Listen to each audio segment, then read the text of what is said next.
Why do so many Christians seem to stop at just the basics of Christianity? There's a beginning simplicity to Christianity, as there is with many things in life. But as with music or art or cooking, the foundations are there so that you can build upon them and then go beyond them. But rather than seeing them like this, many Christians view the basics of the Christian story, the basics of the framework of Christianity, to just be the end goal. And this is where most evangelical churches thrive, teaching the basics as though the beginning simplicity is the point. Now, I think this happens for a number of reasons, but here's a few that come to mind. Sometimes it's because the lead teacher, the lead pastor themselves, they haven't really studied much beyond the basics themselves. Or other times, let's say that the pastor has, they're well educated, and theoretically they could take their congregation to a deeper complexity, but a kind of pragmatism holds them back. Because it's like much easier to build something, to grow something, when you organize it around simple and shared beliefs, especially if those beliefs are coupled with or even driven by motivators like fear and guilt. And so complexity tends to make growing things more challenging, more complicated. Basic Christianity, you can think about it like this: basic Christianity, like any religion, has a very simple narrative structure to it. And it goes like this. There are gods who are angry and they're distant. But if you make proper sacrifices to the gods, then they will be appeased and life will go better for you. And how can you know which of the sacrifices are the right ones and which gods to do? Well, fortunately, there's a priestly class who's in charge of such things. So just do as they say and then rinse and repeat.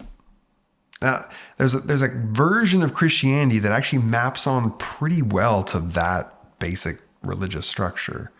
And for many people in many cultures, that's really as far as it goes. They never access deeper levels of insight. They never glimpse the more profound layers of reality. I think they totally miss some of the bigger things that Jesus was trying to do, as well as I think the bigger things that the disciples and the apostles after him were also trying to do in their own ways.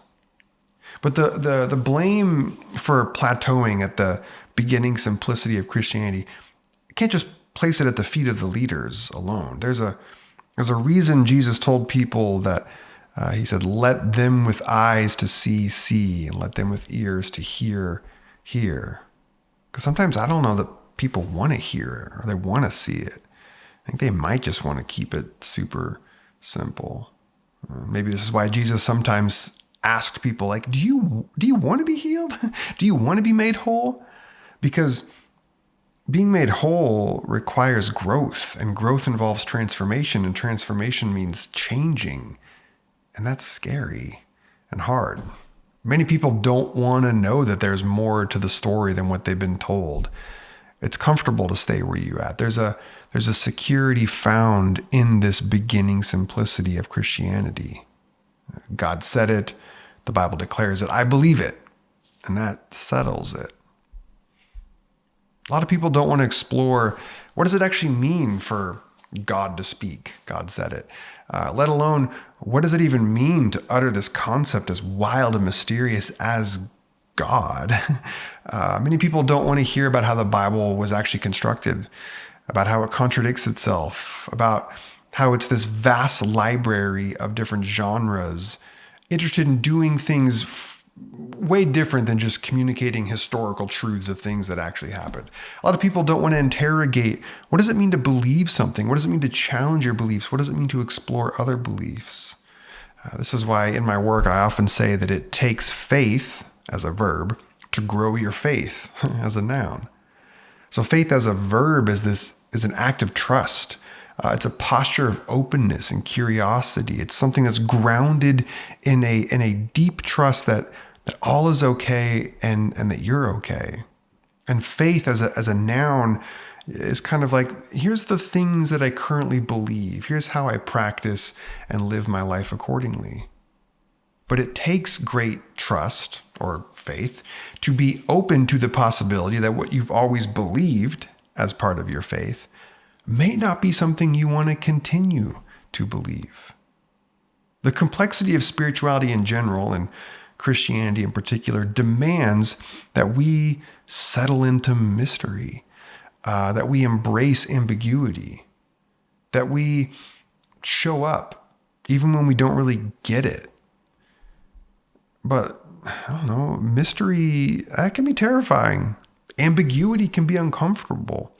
And showing up, it can be exhausting, especially when so many of us have experienced pain and suffering as a result of our efforts to try and grow beyond this basic simplicity into a deeper complexity.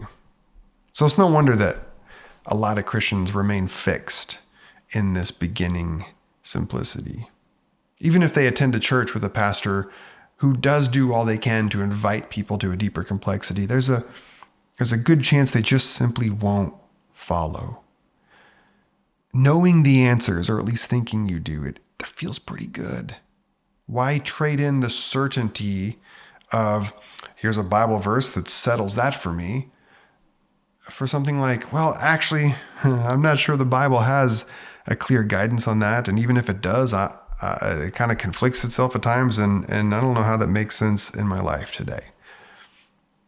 By the way, I see this particular phenomenon. I see this particular phenomenon a lot with my work on the clobber passages, where people have this attitude of like, why put all the necessary time to understand first century culture and ancient Jewish practices and complexities of dead languages when you can just whip out an English Bible, point to 1 Corinthians 6:9 and call it a day. But following the way of Jesus, at least as I understand it, is about far more than just believing basic doctrines. It's a way of life. It's a way of seeing the world. It's a posture. It's an orientation. It's a direction that one chooses to go. In short, you could say that it requires being a disciple. And discipleship is hard. You know what's easy? Worship. Being a worshiper is easy. Worshiping involves standing at a distance and saying, "Oh, how great are you, Lord, so majestic, so powerful, I can never be like you." But discipleship, that's costly. Discipleship means you're following the rabbi so closely that the dust of his sandals kicks up and gets onto your robe. Discipleship means you make choices, hard choices. You give things up. You take things on. You become a disciple because you want to aim to be like your master, not stay at a distance and worship him. People who stay at this beginning simplicity of Christianity, they make great worshipers of God. But people who start to open up to the deeper complexity of Christianity, those are the ones who decide they want to be disciples.